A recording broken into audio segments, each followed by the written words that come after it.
welcome mo na mo diri sa South Philippine Union Conference, sa atong live nga telecast, sa atong FB o sa atong YouTube. And we will study the God's Word together karon nga buntag magkaigsunan. Gidapit ko kamo sa pagduko sa ating mga ulo samtang magampo kita. Amahan nga balaan, among tunan nimong pulong sa hiniusa karong tabangi kami Ginoo nga amo kining masabtan samtang among tunan ang sinulat ni Marcos, Kapitulo 4, versikulo 35 hangtod 41. Hangyoon ka na mo Ginoo nga imong ablihan, among pangunahuna, o itugot nga ang pagiya sa bilang nga espiritu among madawat. Aron amo kaning masabtan ug among makinabuyan, kaya amo kaning gilauman sa ngalan ni Ginoong Hesus. Amen. Mga kaigsunan, bisag asa mo karon diri sa Philippines and outside the Philippines. Ako nag-welcome kaninyo sa atong pagtuon nini nga buntag. Kung atong tanawon magigsunan na sa atong situation karon, nagapadayon gihapon ang atong campaign to stay at home. Umahinungdan nga daghan ta og mga followers sa Facebook ug sa YouTube magigsunan, and it is also a blessing tungod kay atong hiusaan pagtuon ng pulong sa Ginoo alas 10 sa buntag, alas 3 sa hapon, ug duha ka wali sa matagabi magigsunan ni Pastor De La Cruz ug si Pastor Boscato. And we are praying nga kining mga mensahe maghatag kanato og kadasig as we face magigsunan ining problema nga giatubang sa kalibutan karon. Karon nga buntag isgutan nato ang sinulat ni Marcos sa Kapitulo 4, versikulo 35 hangtod 41. And this is all talking about the journey of Jesus with his disciples in crossing the lake in Galilee.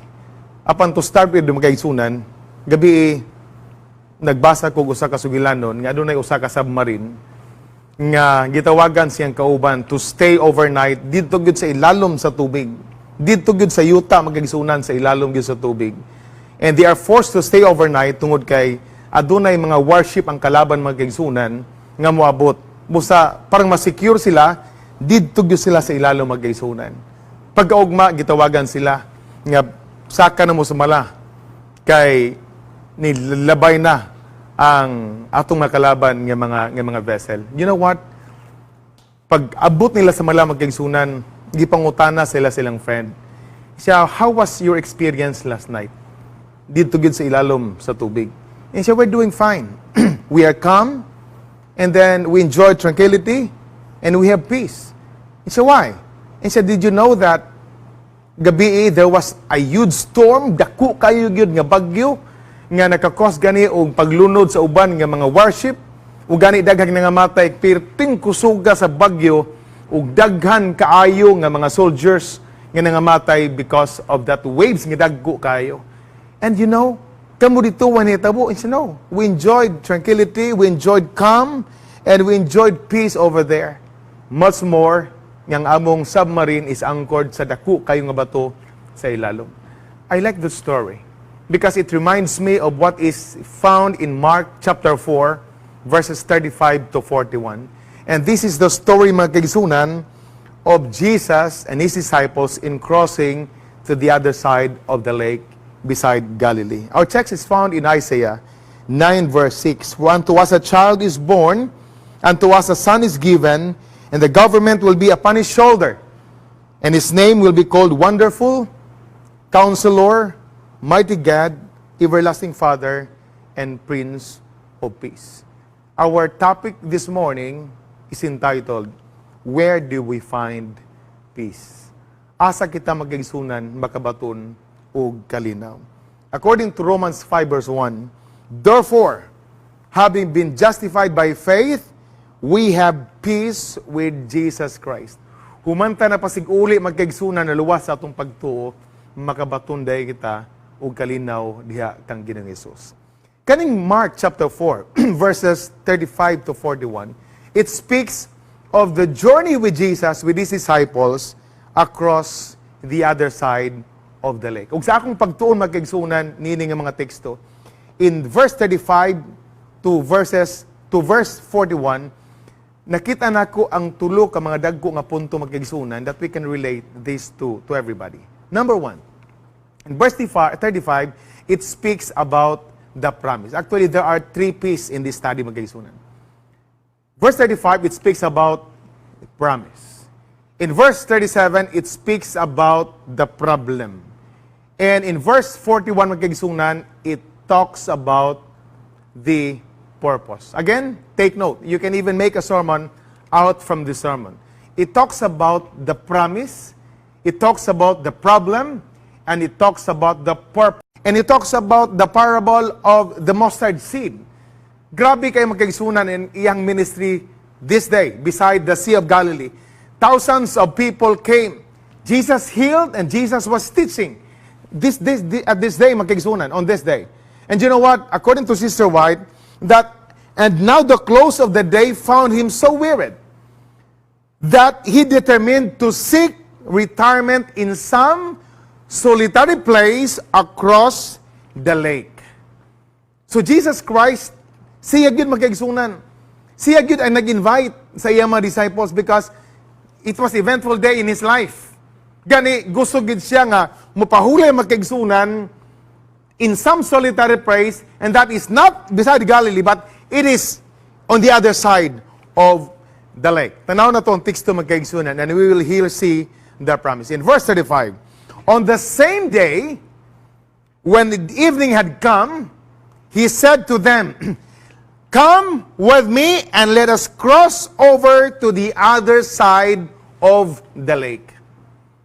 I like what Jesus said to his disciples. Come and let us cross over to the other side of the lake. Jesus Christ himself said, siyang nagsulti magkaigsunan, it's not Peter, it's not Matthew, it's not John, but it was Jesus who spoke to his disciples, inahangyo gyud. No, come with me and let us cross over to the other side of the lake. In other words, it speaks of a journey with God. I like that. This journey is with the Lord. It speaks of a journey with God. It speaks of his fellowship beside the Sea of Galilee and on the other side of the lake. Because Jesus, nagig-uban kanila. And it speaks of a safe passage, of course, with Jesus Christ. Why? Let us take note that Jesus Christ is the happy di biyahe.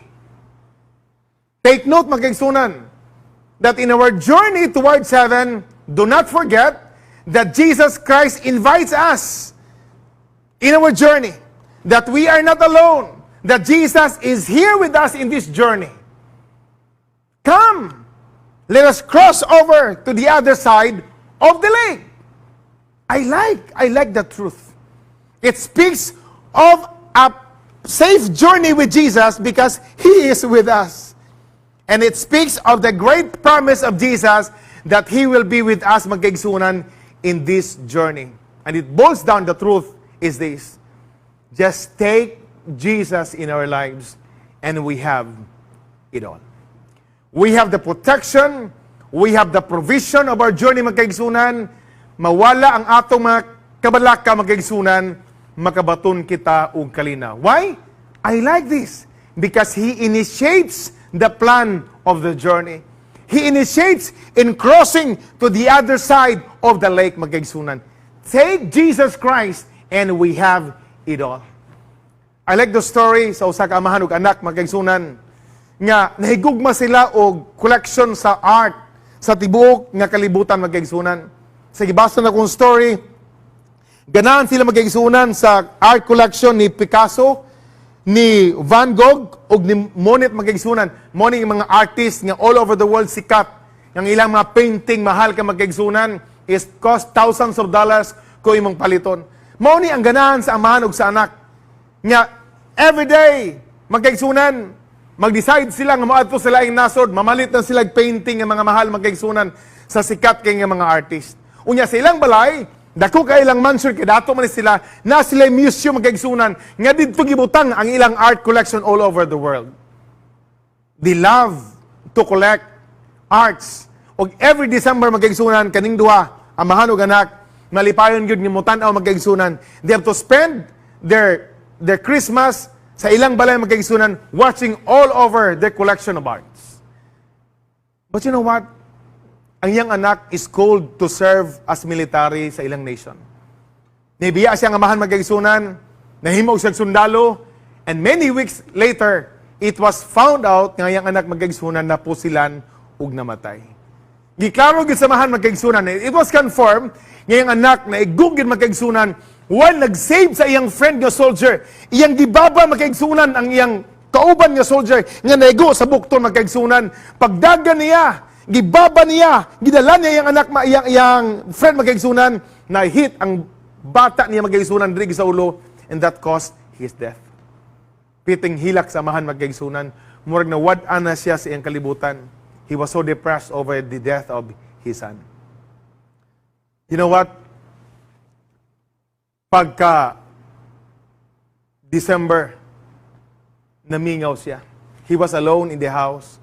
Nagtanaw siya sa art collection magkaigsunan with a depressed heart, and he was crying. Hinumduman niya nga kung naapat mo anak, kami matang duha diri mananaw sa among art collection. And there was a knock at his door. Pag-open niya magkaigsunan, nakakita siya sundalo. Nga nagdala magkaigsunan og frame, nga nakarap, ug nagpaila, "Sir, ako ang soldier nga gisave sa imong anak. Samtang naigo ko, sir, iyak kong gidala, sir. Usa pagdagan niya, sir, napusilan siya, naigo ang niya agtang, and that caused his death. Sir, I am offering a gift to you. I am a soldier, and at the same time, I am an artist." Pag-open magkaigsunan sa Gaza, nakita niya ang painting sa iyang anak, naong siyang anak magkaigsunan. Nindot kayo pagkahimo sa mga soldier, nga mao'y gibaba siyang anak magkaigsunan, nga mahinungdan sa kamatayon siyang anak. And siya, "I'm giving this gift to you. It is a portrait of your son." Ako gyud ang naghimo ani, sir. Para gyud nga agig pagpasalamat nako ug hatag og kadungganan sa heroism sa imong anak. Nalipay ang mga amahan magkaigsunan. What he did, gibutang niya ang painting sa iyang anak magkaigsunan nga gihatag sa soldier dito sa iyang collection sa iyang museum. You know what? The father was so depressed. Nagkasakit siya magkaigsunan. But he's planning to sell all his art collection all over the world. Pero wagid na kaya magkaigsunan, nagkasakit gyud siya. But before his death, nasa gihimo nga last will and testament. Gibili niya sa auctioneer magkaigsunan nga in charge sa pagpamaligya sa iyang art collection. Namatay ang maong dato. Pagkamatay magkaigsunan ni abot ang date nga ibaligya na ang tanan nga mga collection magkaigsunan. There are hundreds of bidders who came kay gusto mamalit magkaigsunan. And the bidding started this way. Nitindog ang mga auctioneer magkaigsunan giningon, "Ako'y gibinlan sa maong dato. Ako'y mobaligya nining tanan." So, this is what we do. Gikuha niya magkaigsunan ang picture, ang portrait, nga gihimo sa sundalo, nga gibaba siyang anak magkaigsunan nga namatay. And he said, "Who will take this picture?" And then there was a long silence because they knew nga namatay naman na. Lain man po kay gibutang namon sa mong balay. No one, not everybody, not one is interested in having that portrait of the son. There was a long silence among the bidders. And you know what? Nagpadayon ang auctioneer. He said, "Who will take the son of that old man?" Magkaigsunan sa siginiyag balik-balik, nagiusan ningon, "I will buy that for $10. He said, "Okay, nanay bidder $10. Kinsa pa nang bid dinhi? Napabailain mo palit dinhi. Nanay $10. And everybody was silent. Magkaigsunan. And the auctioneer said, "The bidding is now over." He got the will and testament of that old man, and he read that. He said, "This is the will and testament sa maong tag-iya sa mga art nga gibilin niya." And it is said that whoever takes the son takes it all. That man who bought the son for $10 had all the collection, art collection all over the world. Mga kaigsunan, I want to tell you that whoever takes the promise of the Son to cross over to the other side of the lake would have it all. Would have the provision, would have the protection, and all we need, makaigsunan, because He is the happy de biyay. He invites us to cross over to the other side of the lake. I like what David said in Psalms 23 verse 4. Take note. According to David, even though I walk in the shadows of death, I will fear no evil, for you are with me. I have no fear because in my journey, according to David, in my passage, in my journey, Lord, you are with me. Your rod and your staff will comfort me. Take note that Jesus bade His disciples accompany Him to the other side of the lake. The first thing, the first P is the promise of God. It is a promise of safe travel. It is a promise of provision, safety, makaigsunan in our travel with the Lord. Do not forget that the first P, and that is promise. Let's go to the second P, makaigsunan. In verse 37.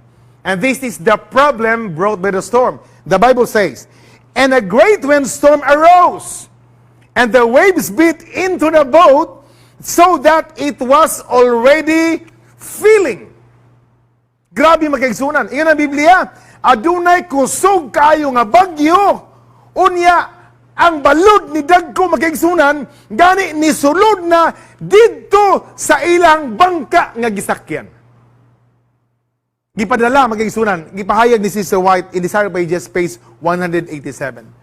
I like her commentary makaigsunan. Kaya kanimong mga disciples, dagag mga mananagad din dagag panahon makaigsunan nga naka-met sila og storms, and then sila lang, makaya nila makaigsunan. Ingon ni Sister White, sila gid na kamot, ilang kaugalingon. Kaya naman sila experience sa mga bagyo makaigsunan, naningkamot gid nila. Hangtod nakita nila nga wa na gimahimo ang ilang pagpaningkamot makaigsunan. And according to her, absorbed in their effort to save themselves, they had forgotten that Jesus was on board. They forgot that Jesus was with them. They forgot that Jesus invites them to cross over to the other side of the lake. Seeing their labor in vain and only death before them, they remembered. This is the time that they remembered. Magkaigsunan, nakalimot sila. Naningkamot sila silang kagilingon, magkaigsunan.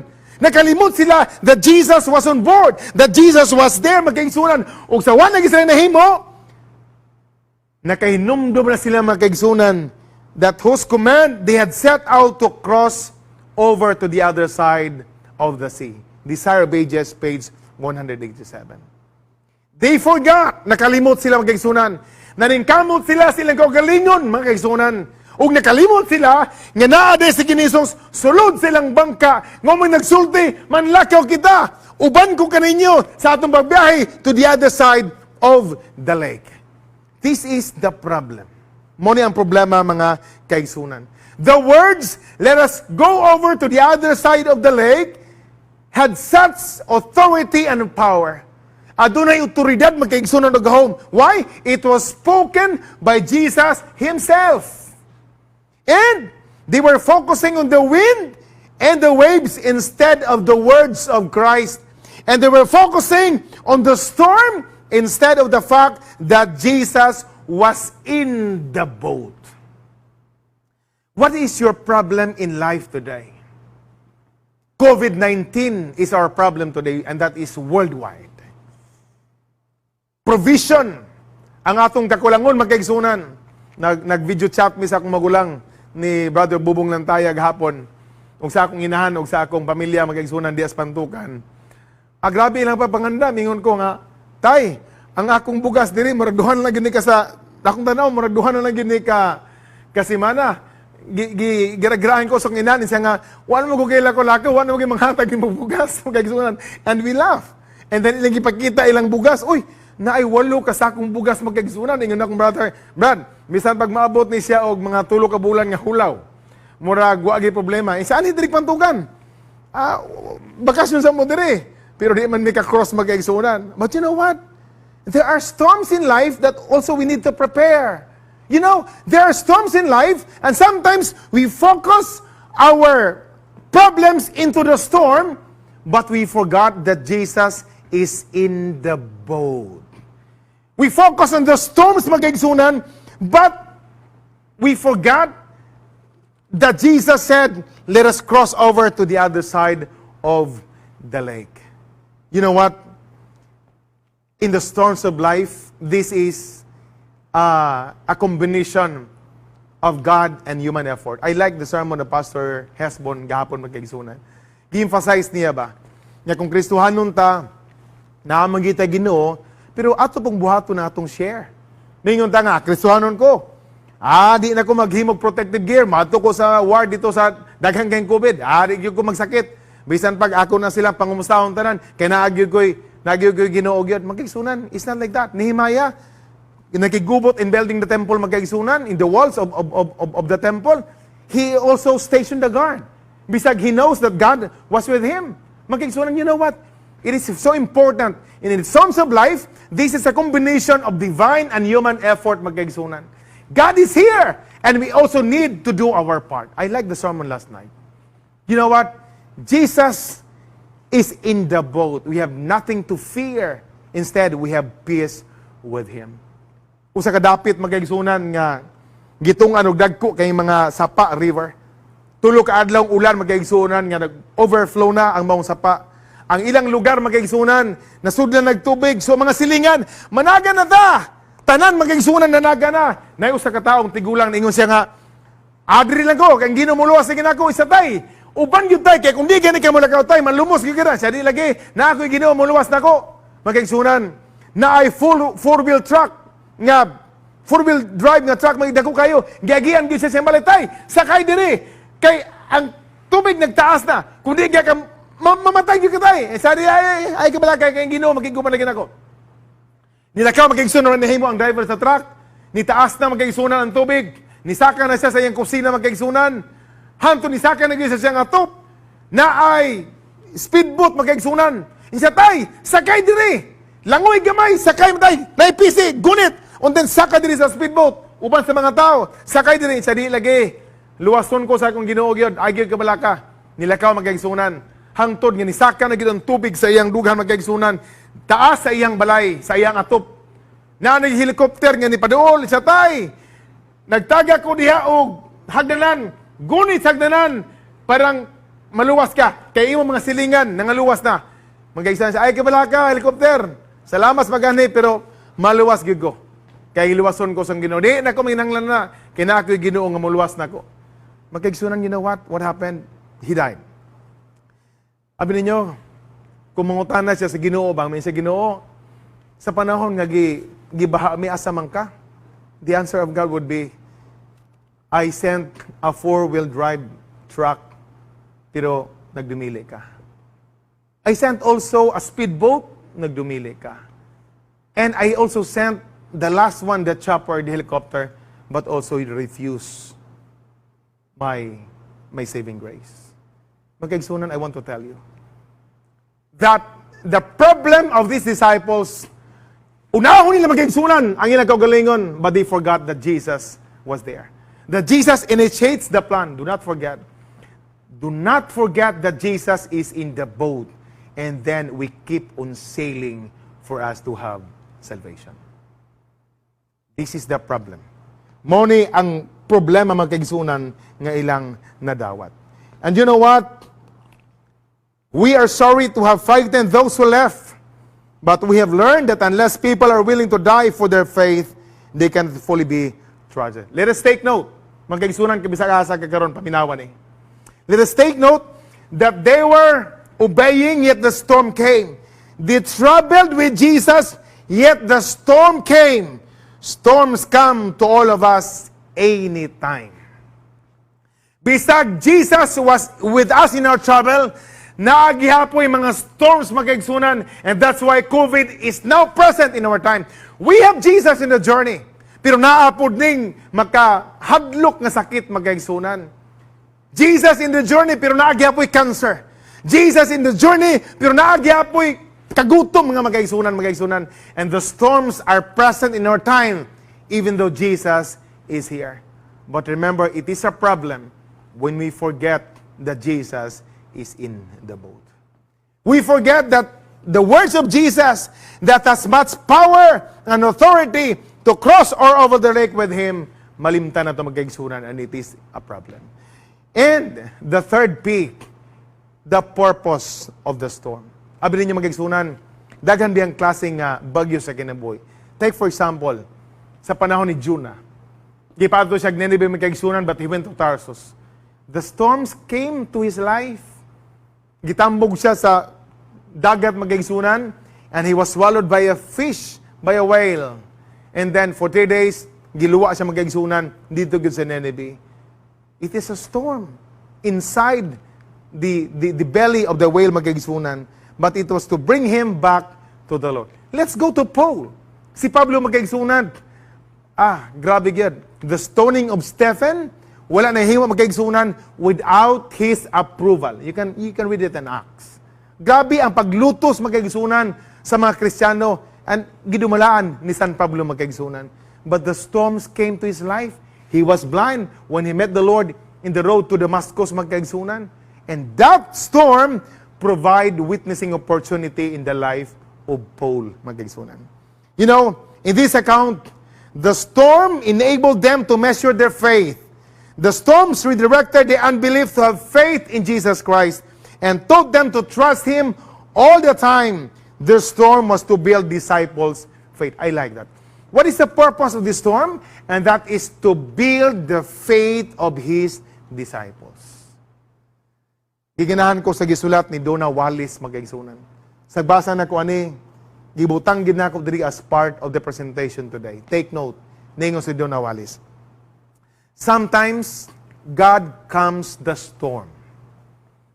But sometimes He let the storm rage and comes His child. I like that. Nay panahon magkaigsunan nga ang Ginoo mo pahunong sa bagyo. Pero napay panahon nga iyang pabagyohon magkaigsunan aron pakalmahon ang iyang anak. The purpose of the storm is to build the faith of His disciples.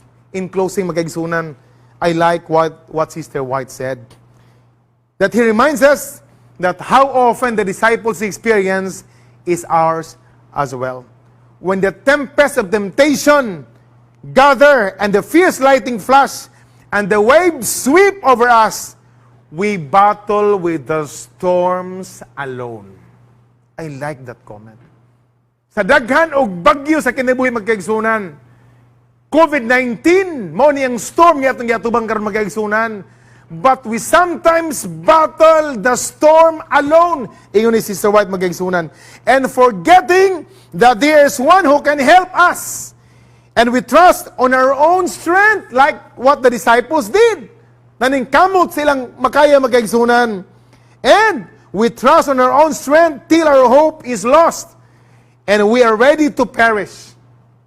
He never fails to give us that peace that we need.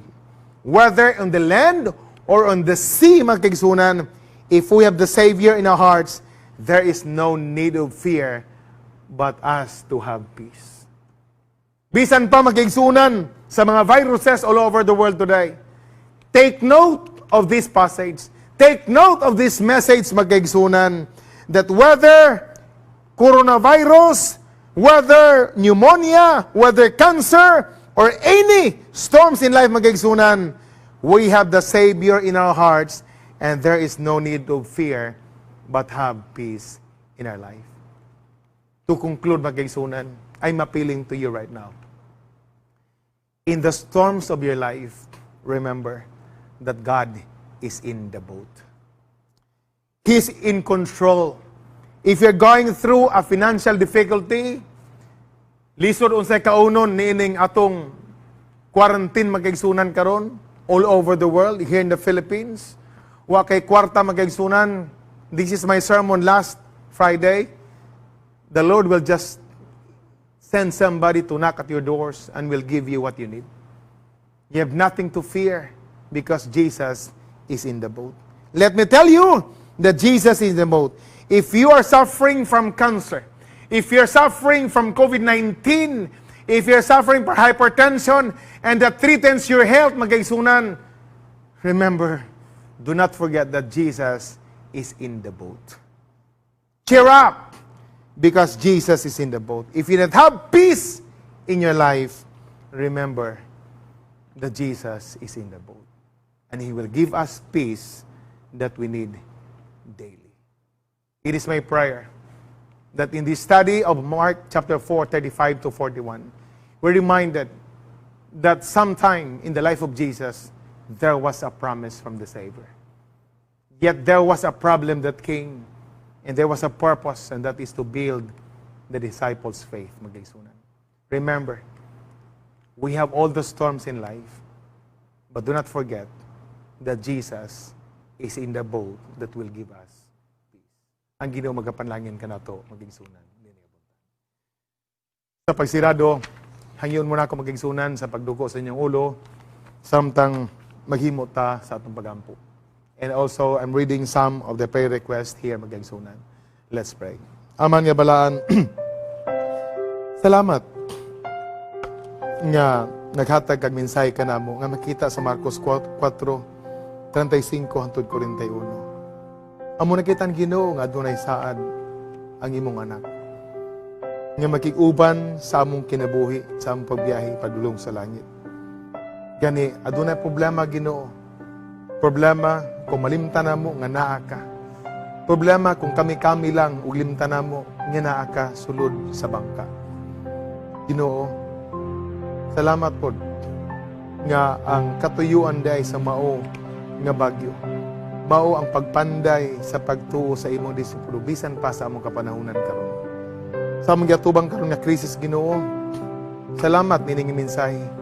Nga dili kami malisang, dili kami mahadlok. Si David gani nagsulti, nga bisan pag naa siya sa walog sa kamatayon, di siya angay mahadlok kay ikaw nagiguban kaniya. Ginoo, kana nga mensahe ipabutang pod sa among kasing-kasing ug nahuna. Na dili na mo limtan sa daghang bagyo sa kinabuhi nga naa ka sulod sa bangka. Nga nagiguban sa among pagbiyahe hangtod nga ikaw mobalik. Ginoo, adunay panahon nga malisang kami. Pasaylua kami. Adunay panahon Ginoo nga daw mabalaka kami. Kay kulang ang among mga resources. Ginoo, pasaylua kami. Itugot nga among hunaon sa makanunay nga naaday ka nagiguban ka namo sulod sa bangka.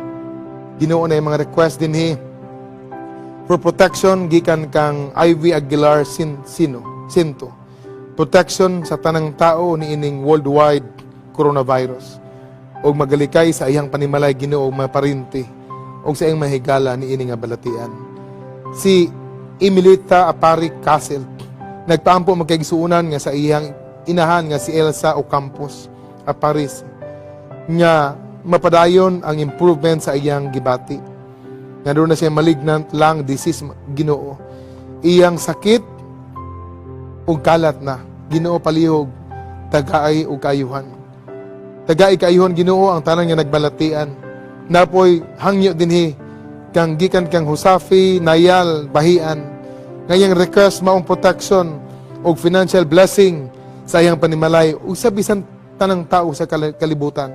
Ginoo, ihatag pod ang katubagan sa pagampo ni Joan Ladisa Auges nga maprotektahan unta Ginoo gikan sa makatalagmanon nga virus ang tanan nga mga Pilipino ug sa iya usab nga panimalay. Kang Lenny Integro Hagonos nga yapil sa pagampo ang tibuok katawhan nga nagatubang sa dakong krisis karon ug bisan pa sa iyang panimalay. Ginoo, adunay daghan nga mga prayer request dinhi ug sa ilang pagsulat, sa ilang pag-text, sa ilang cellphone ug sa ilang mga laptop Ginoo imong nasayran. Ang uban di na mo mabasa. Nga panangyoon ka na mo Ginoo nga tagaan nimo ni og kasulbaran. Tubag ang tanan mo gihangyo Ginoo. Kay among bation nga naa ka uban ka namo, naa ka sa bangka ug ikaw magiguban nini nga bagyo sa kinabuhi. Ginoo, salamat nga amo kining kinabuhian nga mensahe. Dili na mo kalimtan Ginoo nga sa tanang panahon nga doon na gani bagyo nga maabot sa kinabuhi. Tabangi kami Ginoo sa pagunahuna nga naa ka sulod sa bangka ug wala kami angay ikalisang. Salamat sa mensahe. Tabangi kami nga amo kaning kinabuhian ug pasayloa amo mga sala ug dungga kini nga pagampo. Sumala sa pagbulutan sa ngalan ni Kining Hesus.